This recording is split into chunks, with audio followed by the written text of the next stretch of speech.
Ang krisis sa pabahay noong 2008 ay inaasahan sanang isang beses lang mangyayari, pero ang eksaktong parehong nakalalasong pinansyal na basura na sumira sa ekonomiya noon ay muling binalot. Sa pagkakataong ito, nasa chrome grille ng isang Ford F-150 ito. Pagsapit ng katapusan ng 2024, ipinakita ng mga ulat na mas maraming Amerikano ang nalulubog sa utang sa kanilang mga truck kaysa sa anumang panahon sa kasaysayan. Ang karaniwang may-ari ay may utang na $6,500 na mas mataas kaysa sa tunay na halaga ng kanilang sasakyan. Isang gula ng wad na utang ang lumalaki at handa ng pumutok. At kapag nangyari yon, isang buong henerasyon ang mawawalan ng pagkakataon na makabili ng bahay. Nagkaroon ng pagdami ng mga maranyang truck kahit saan, pero marami sa mga ito ay hindi ginagamit sa tradisyonal na paraan ng paggamit sa mga truck. Sa halip na maghatak ng kagamitan, gamitin sa mga construction site o harapin ang magagaspang na daan, karamihan sa oras nila ay ginugugol sa mga subdivision, paradahan ng opisina o mga kalsada sa lungsod. Kasabay nito, sobrang tumaas ang presyo ng mga truck na yon. May mga modelo na umaabot na higit sa $100,000 na ginagamit lang para pumunta sa opisina at umuwi. Pero kahit na ganoon kamahal, patuloy pa rin ang paglaki ng demand. Sa katunayan, ipinapakita ng datos na maraming bumibili ang talagang pinipilit ang kanilang budget para lang magkaroon ng isa. Noong 2024,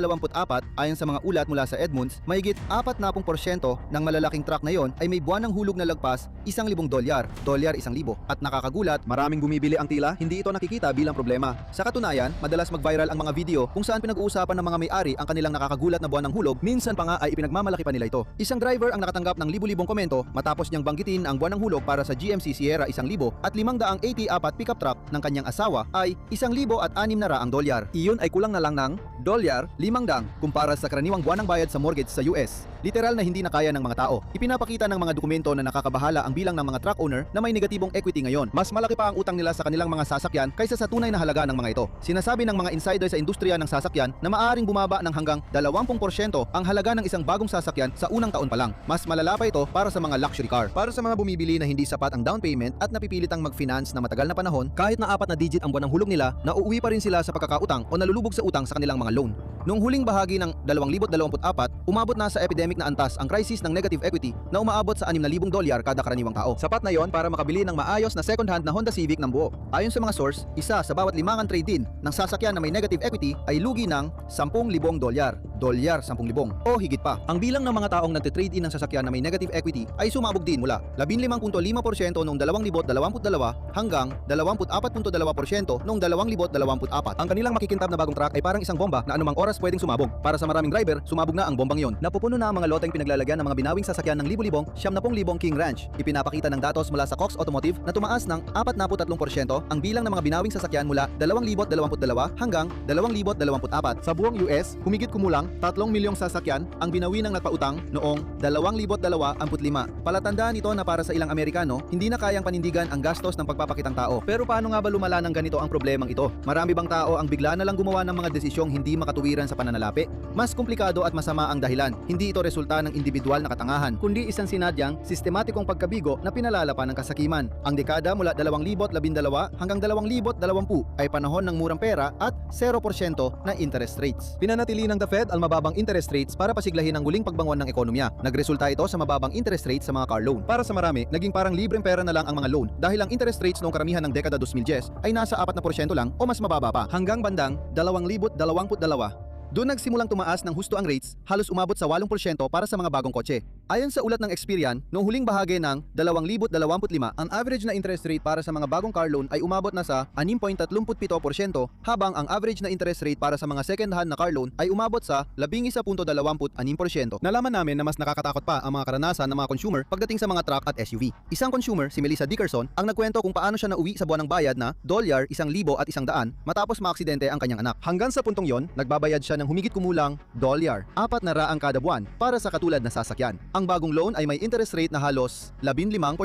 Pinalitan niya ang kanyang sasakyan at nagkaroon ng mabigat na pasanin sa pananalapi. Noong panahon ng mababang interest rate, tumigil ang mga tao sa pagsasaalang-alang ng interest rate sa kanilang mga binibili. Sa halip na tingnan ang kabuuang presyo ng sasakyan, tinitingnan na lang nila ang buwanang bayad. Alam ito ng mga dealership, kaya ginamit nila ito sa kanilang advantage. Isa sa mga taktika ay ang paggamit ng 4-square worksheet. Isa itong papel na hinati sa 4 na bahagi: presyo ng bibilhin, halaga ng trade-in, down payment at buwanang bayad. Bagamat mukhang nagbibigay impormasyon ito sa unang tingin, ayon sa mga dating car dealer, ginagamit ito ng dealership para itulak ang mga potensyal na customer sa numero na gusto nilang makuha, ang buwanang bayad. Kung nag-atubili pa rin ang customer, maaring makipagnegosasyon ang dealership para pababain ito kapalit ng mas mahabang termino ng utang.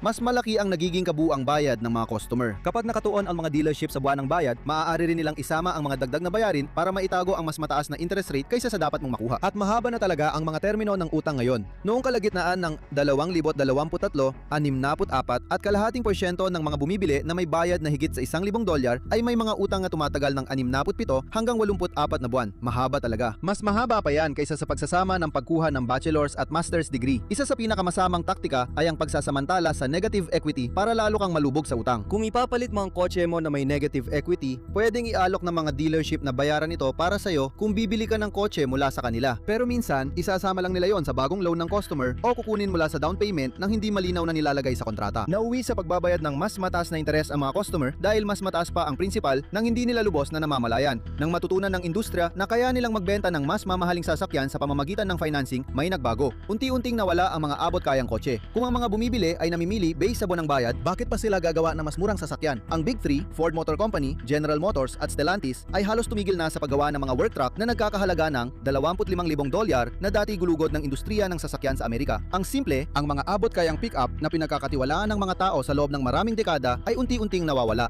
Sa halip, pinalitan ito ng mga truck tulad ng Ford F-150, isang gumagalaw na luxury suite na ginawa para tumaas ang tubo habang may kakulangan sa chips. Ayon sa datos mula sa Cox Automotive, ang karaniwang presyo ng isang full-size na truck noong Hulyo 2025 ay halos 64,800 at kadalasan mas mataas pa dyan ang totoong presyo. Halimbawa, ang Ford F-150 ay nagsisimula sa 38,800 na mukhang abot kaya. Pero noong 2025, 5 sa 8 available na trim ay nagkakahalaga na higit sa $65,000. $65,000 kapag isinama na ang mga mandatoryong bayarin.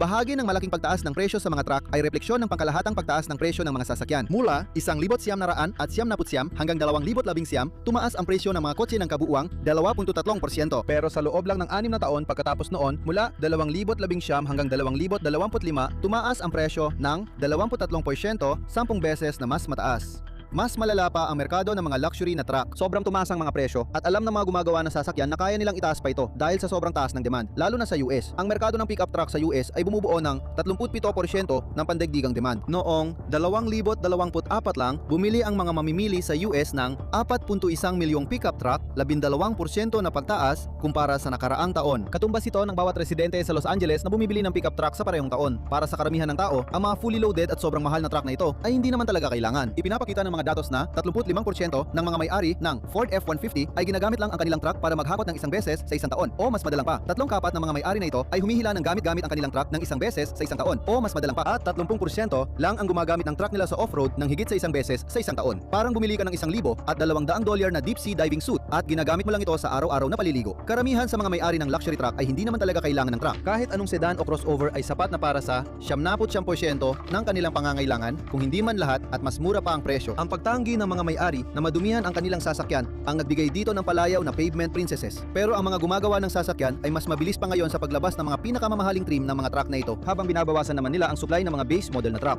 Sa simula ng 2026, pinalaki ng Ford ang inventaryo nila ng pinakamataas na trim ng F-150, kabilang ang Platinum at Platinum Plus, habang binawasan nila ng 19% ang produksyon ng base model na XL. Paulit-ulit itong nangyayari tuwing nagkakaroon ng kakulangan sa supply. Pagkatapos ng pandemya, mas pinili ng Ford ang mga luxury trim kaysa sa mga entry-level na work truck. Kapag may kakulangan, kailangan mamili at ang truck na kumikita ng dagdag na $35,000 ay madaling piliin. Bagamat hindi inilalabas ng Ford ang eksaktong tubo nila sa bawat sasakyan, nalaman namin na ang Platinum trim ay isang malaking upsell na nagkakahalaga ng $87,000 kumpara sa base trim ng XL na may presyong $38,800. Sa pabago-bagong ekonomiya, paano nakakaya ng maraming tao ang ganitong presyo? Ang simpleng sagot ay hindi nila kaya. Pero niloloko sila ng mga dealership at bangko para isipin na kaya nila ang mga luxury truck na ito. Kapag nakatuon ang mga bumibili sa buwanang bayad imbes na sa kabuuang presyo, nagiging parang abot kaya ito. Sa pamamagitan ng pagpapahaba ng termino ng utang hanggang 7 taon, nagagawa ng mga dealership na magmukhang kayang bayaran kahit ang mamahaling sasakyan. Hinikayat pa sila ng mga bangko sa pamamagitan ng paggawa ng 84 na buwang termino bilang bagong normal. Sa ikalawang kwarto ng 2025, 22.4% ng financing para sa mga bagong sasakyan ay binubuo ng 84 na buwang utang. Mas mataas ito kumpara sa 17.6%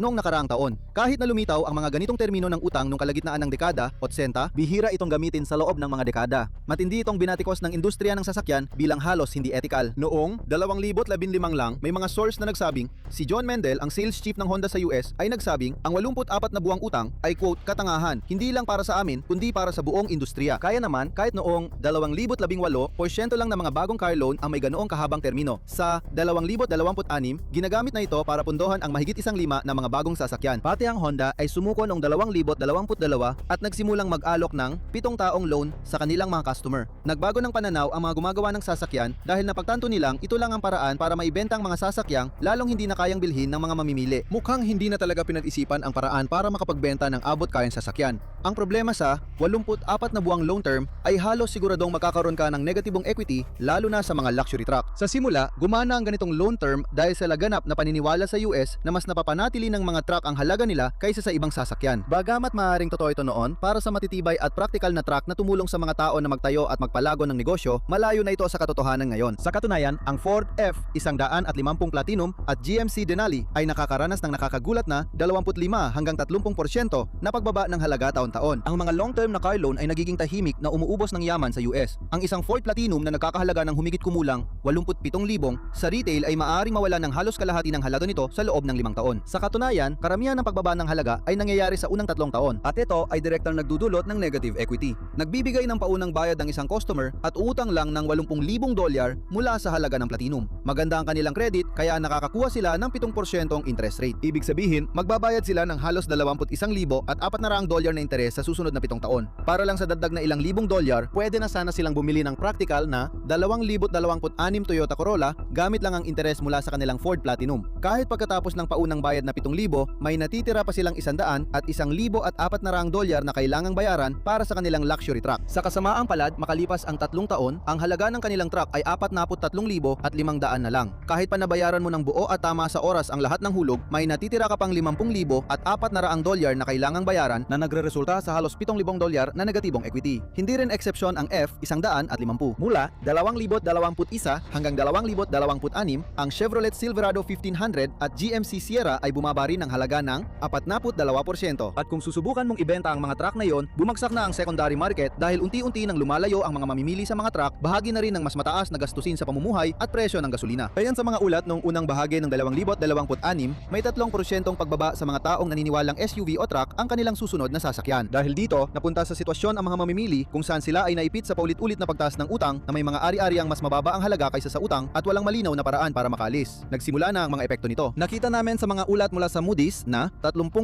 o higit pa ng mga subprime na auto loan ay hindi na nababayaran. Halos kapareho na ito ng rate ng subprime mortgage default na naging dahilan ng Great Recession. Kaya ano ang ginagawa ng mga bangko sa lahat ng mga default na ito? Hindi ba sila nababahala sa perang nalulugi nila? Hindi naman talaga, dahil hindi naman talaga sila nalulugi. Ginawa nila ang mga pautang na ito para protektahan ang sarili nila habang nababangkarote ang mga consumer. Noong 2025, iniulat ng Bloomberg na ang mga car loan na ibinigay sa mga consumer na may masamang credit ang nagsilbing collateral sa mahigit $37 billion na mga bond. Pero nakahanap ang Wall Street ng paraan para kumita mula rito. Nagsimula silang maningil ng sobrang taas na interest rates sa mga customer na may delikadong credit at pinakalat ang risk. Isang proseso ito na tinatawag na securitization. Ang ganitong gawain ay mahigpit na ni-regulate sa mga mortgage pagkatapos ng Great Recession. Salamat sa mga bagong batas at sa pagkakatatag ng Consumer Financial Protection Bureau o CFPB. Dapat ay iniimbestigahan ng mga kumpanya ang kalagayang pinansyal ng mga consumer para matiyak na may magandang tsansa silang mabayaran ang kanilang mga utang. Pero matindi ang ipinaglaban ng mga car dealership at nakuha nila ang exemption mula sa pangangasiwa ng CFPB na iginiit nilang ang mga sasakyan ay isang lubos na kailangang produkto para sa mga Amerikano. Dagdag pa rito, halos walang panganib na kinukuha ang mga bangko dahil karamihan ng auto loan ay hindi hawak ng isang bangko. Ipinamamahagi ito sa mga credit union at mga sanggay sa pagpapautang ng mga gumagawa ng sasakyan tulad ng Ford Credit. Kaya kapag hindi nakabayad ang mamimili at nawala ang lahat sa kanya, panalo pa rin ang bangko. Isang halimbawa nito ay ang Drive 2013 Trust. Kahit na ang face value nito ay $1.21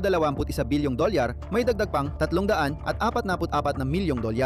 344 milyon na auto loan na isinama rito para magsilbing panangga laban sa pagkalugi. Pinamahalaan ito ng Santander Consumer USA, isa sa pinakamalalaking subprime lender sa bansa. Ang plano ng Santander ay simple at idinisenyo para kumita sila ng malaking halaga. Nag-aalok sila ng car loan sa mga nangungutang na karaniwang mataas ang panganib na may average na interest rate na 19%. Ang ilang mga loan ay may interest rate na umaabot ng 20.7%, pero ang mga bond ay nagbabayad ng interest rate na kalahati hanggang 1%. Napakataas ng interest rates kahit hinulaan ni Santander na kahit 42% ng mga consumer ay hindi makabayad, panalo pa rin ang bangko. Dahil umabot lang sa 30% ang average default rate noong 2025, maganda ang naging pustahan nila. Para mas maprotektahan pa laban sa mga hindi makabayad, naging malihain si Santander pagdating sa istruktura ng Drive 2013. Kahit lahat ng umutang ay hindi makabayad, ang mga investor sa unang 3 tranche na unang babayaran ay hindi malulugi. Ang kumpanya mismo ay kailangan lang magkaroon ng 5% bahagi sa kanilang securitization.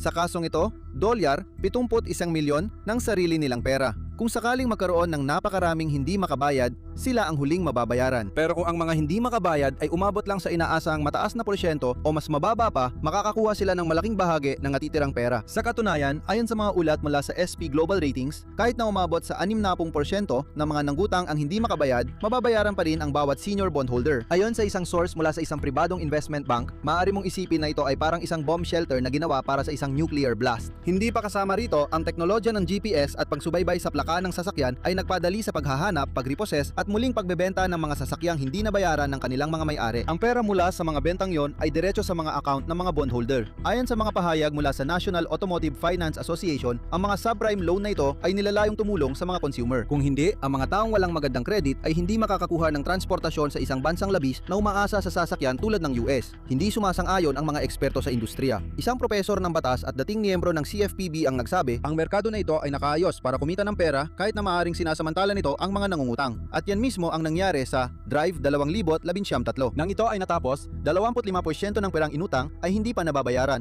dahil inaasahan ni Santander na ang default rate ay 42%. Ito ay nagdulot ng biglaang tubo para sa grupo. Sinuri namin ang mga dokumento ng SEC at nalaman namin na bukod sa humigit kumulang $121 milyong, $121 milyong na natanggap ni Santander mula sa servicing fees, nakakolekta rin siya ng hindi bababa sa $155 milyong sa mga bonus na bayad. Pero kasabay nito ay isang mas mabigat na realidad. Mahigit sa isang kapat ng kanyang mga customer ang na-repossess ang kanilang mga sasakyan, marami ang naipit sa paulit-ulit na utang na lalo pang lumalaki. Sa ilang pagkakataon, naitulak sila sa bingit ng pagkabangkarot. Ang pinakamasaklap, kapag nangyari ang mga repossession na ito, hindi lang mga pampamilyang sasakyan ang hinahatak. Kasama nilang kinukuha ang tinatawag na American Dream ng karamihan. Ang mga bayad sa truck mismo ay unti-unting kumakain sa yaman ng mga Amerikano nang hindi nila namamalayan. Hindi lang pera ang inilalagay nila para sa truck, kundi pati na rin ang mga bagay na maaari sana nilang gawing gamit yon. Ang mga taong nakakayanan ang buwanang bayad sa truck na libu-libong dolyar ay maaari sanang mag-ipon ng milyon-milyon para sa kanilang pagreretiro. Kung ang $1,300 na bayad sa truck ay ini-invest buwan-buwan sa S&P 500 sa loob ng 30 taon, aabot ito sa $2.7 milyong. Hindi lang yon sapat para sa isang napakakomportableng pagreretiro, kundi pati na rin para sa 3 marangyang bahay o isang buong pribadong isla na maaari mong i-enjoy sa iyong pagtanda. Ganyan nagiging isang hindi nakikitang paglilipat ng yaman ang mga bayad na ito. Sinisira nito ang kita ng bawat pamilya at pinahihina ang kakayahan ng mga tao na makapag-ipon para sa sariling bahay. Ang isang taong kumikita ng 75,000 kada taon habang nagbabayad ng $1,200 buwan-buwan, kapag isinama pa ang mga termino ng utang at mabilis na bumabagsak ang halaga ng sasakyan, ay unti-unting nababawasan ang kanilang kakayahang bumili ng $165,000. Kung isa sa alang-alang ng karaniwang presyo ng bahay sa kalagitnaan ng taong 2026 ay nasa $368,178, yon ay 45% ng kabuang presyo ng karaniwang bahay. Yan ang kaibahan ng kalaunan ay magkaroon ng sariling 4 na kwarto na bahay o manatili sa isang studio apartment. At hindi tulad ng mga bahay, ang mga mamahaling truck ay lalo pang babagsak ang halaga. Naiiwan ang mga mamimili na mas malaki ang utang nila kaysa sa halaga ng sasakyan at lalo silang nababaon sa utang at unti-unting nawawala ang kanilang mga oportunidad sa hinaharap dahil sa mga bangko at dealership. Kahit na nangyayari ang lahat ng mga nakakabaliw na galaw na ito sa pananalapi, iniisip pa rin ng ilan na ang utang sa sasakyan ng isang tao ay problema lang niya. Pero ang $100,000 na truck ay hindi lang masamang pagbili. Isa itong sistemikong babala ng nalalapit na pagbagsak ng kredito. Katulad ng krisis sa mortgage na nagdulot ng Great Recession, nagsisimula ng pumutok ang auto loan bubble at magiging mapaminsala ang mga resulta. Bumabagal na ang bentahan ng mga bagong sasakyan. Dumarami ang mga inventaryo at ang mga luxury truck ay mas matagal nang nakatingga sa mga parking lot ng dealership dahil wala nang kayang bumili ng mga ito. Ipinapakita ng datos mula sa Cox na pagkatapos ng mga Mayo 2025, patuloy na tumataas ang dami ng inventaryo. Ngayon, ang mga dealer ay may sobrang dami silang stock na aabuti ng napakaraming araw bago maubos habang nagsisimula na isauli ng mga tao ang mga sasakyan dahil napagtanto nilang hindi pala nila kayang bayaran ang pinaniwalaan nilang kaya nilang bilhin. Habang ang karaniwang bilang ng araw na sasapat ang supply sa US para sa lahat ng brand ay 84, para sa mga malalaking gumagawa ng luxury truck, halos lahat sa kanila ay may higit 100 araw ng inventaryo na nakaimbak. Ang Chrysler ay umabot na sa 111 araw ng supply na nakaimbak habang ang Ford naman ay nakakagulat na 113 araw. Dahil dito, umabot sa 2.87 milyon na bagong sasakyan ang nakatambak at hindi nagagamit sa mga lote ng dealer noong Oktubre 2025. Ito ay halos 5% na pagtaas kumpara sa nakaraang buwan. Mas marami pa yon kaysa sa lahat ng rehistradong sasakyan sa lungsod ng New York. Para sa mga taong may kasalukuyang sasakyan at utang, tumaas ng 5 basis points ang antas ng pagkaantala sa bayad para sa mga pautang na mahigit 60 buwan mula simula ng 2024 hanggang simula ng 2025. Ginagawa nitong mas mataas ang antas ng pagkaantala sa bayad noong 2025 kumpara sa pinakamataas na antas noong unang bahagi ng 2009, ang simula ng isa sa pinakamalalang pandaigdigang resesyon sa mga nagdaang taon. Noong Oktubre 2025, 6.65% ng mga subprime na nanggutang ay hindi pa nakakabayad ng hindi bababa sa 2 buwan sa kanilang auto loan. Ang inflasyon, pagbabalik ng bayarin sa student loan at medyo hindi gumagalaw na merkado ng trabaho ay patuloy na nagpapahirap sa mga driver na hindi na talaga kayang makasabay. Pinakakabahala dahil sa ganitong kagipitan, ang porsyento ng mga nangutang na itinuturing na subprime ay tumaas sa pinakamataas nitong antas mula 2019, halos 15% ng mga customer. Kaya ang masamang siklo ng hindi maayos na pagpapautang at hindi pagbabayad ng utang ay lalo pang lalala. At gaya ng karamihan sa mga krisis, ang subprime market ang unang tinatamaan. Ang subprime car lender mula Texas na Tricolor Holdings ay biglaang bumagsak noong Setyembre 2025. Kahit na may mga proteksyon na iniladay ng mga institusyong pinansyal na ito, sobrang sama na nakalagayan ng luxury truck market kaya hindi na ito sapat para iligtas sila. Bagamat hindi kabilang ang Tricolor sa pinakamalalaking kumpanya, ang kanilang pagkabangkarota at likidasyon ay nagdulot ng matinding pagkabigla sa Wall Street. Maging ang mga higanteng institusyong pinansyal tulad ng JP Morgan Chase at BlackRock ay nayanig. May ilan na nakikita ito bilang senyales ng mga paparating na pangyayari. Ayon sa isang source mula sa Axonic Capital, ang mga kalahok sa ABS market ay lumilika ng matinding demand para sa subprime auto loans at nagreresulta ito sa maluwag at minsan ay pabayapang underwriting. Para sa mga consumer na nawalan ng lahat dahil sa mga ganitong gawain, kulang pa ang salitang pabaya. May mas malalim at masamang dahilan pa rito. Ang pagkabangkarota ay nagpasimula ng isang malaking federal na investigasyon tungkol mismo sa mga gawain na matagal ng nananamantala sa mga mamimili ng sasakyan. Ang mga federal prosecutor ay masusing sinusuri ngayon ang mga dokumento at gawain ng Tricolor upang maghanap ng ebidensya ng panlilinlang. Sa kasamaan palad, maaring huli na ang investigasyong ito at kulang pa. Nakahanap ng paraan ng mga dealership at bangko para magmukhang abot kaya sa papel ang mga sasakyang lalong nagmamahal kahit hindi na talaga kailangan ng karamihan sa mga mamimili. Ang mas mahahabang loan at mas mababang buwan ng hulog ang nagbaon sa mga maimili sa utang na hindi nila lubos na namalayan habang tumataas naman ang kita sa kabilang panig. Ang dating maaasahan at abot kayang sasakyan para sa gitnang uri ay naging ibang bagay na ngayon. Hindi na ito basta kasangkapan para sa trabaho, kundi naging kasangkapan na para sa pagkamkam ng pera. Baka yun na talaga ang tunay nitong kinakatawan. Isang panahon kung saan madaling bilhin ang anyo ng tagumpay, pero hindi ang kalayaan sa pananalapi. Sa huli, hindi ang mga truck ang nagbago sa kung sino tayo, kundi ang utang na kinuha natin para magkaroon ng mga ito. Ang pagdami ng mga mamahaling truck at pagtaas ng buwan ng bayarin ay hindi nangyayari ng mag-isa. Bahagi ito ng mas malawak na sistema na nagbibigay ng presyon sa mga automaker sa likod ng mga sasakyang ito. At para kay Ford, nagsisimula ng magmukhang mas hindi matatag ang sitwasyon. Panurin ang totoong dahilan kung bakit nabibigo si Ford para malaman kung bakit nagpapanik ang Detroit o i-click ito.